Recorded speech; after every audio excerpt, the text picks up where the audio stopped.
Ma'am, ano po masasabi niyo sa dito sa Socorro?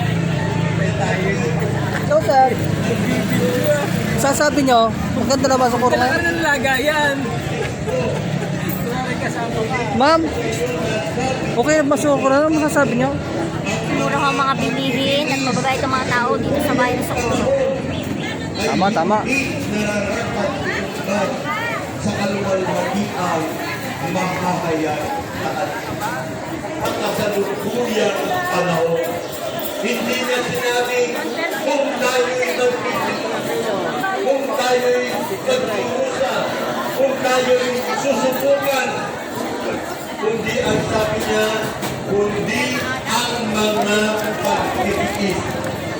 Isang katotohanan ng buhay sa buong nakasalanan. Paul begins by acknowledging the suffering of this present time. He doesn't say if, hindi niya sinabi kung tayo'y nagturusa, kung tayo'y nagtitiis. But he said, the suffering. Suffering.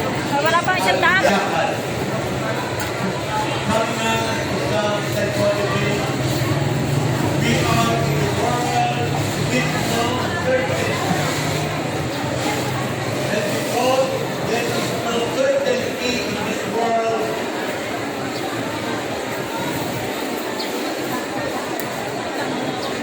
we have anxiety. We cannot achieve comfort and joy in our life.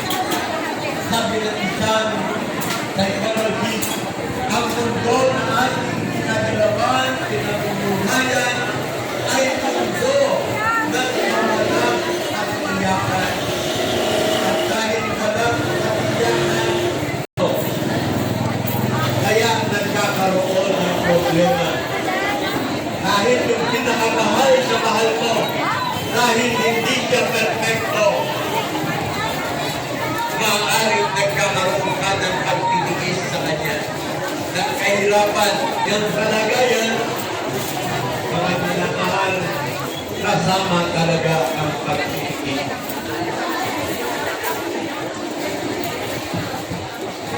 Pero kung titignan po natin sa pananalita ni Apostol Pablo sa kanyang sulat, sa mga taga-Roma, nakapos din yan. Purihin ng Panginoon. Kasi parang kuminsan magkatapos, nandiyan na naman ibang iisip. Pero kung nakapusan, pero ang pinapakita dito ng Apostol Pablo, hindi yung katapusan na pagkatapos mauulit na naman. Si Pablo ay nagsasalita rito, ang pagluha ay papapalitan ng kabanalan.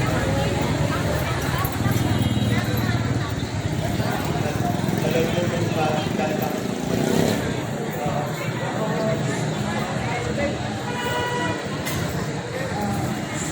At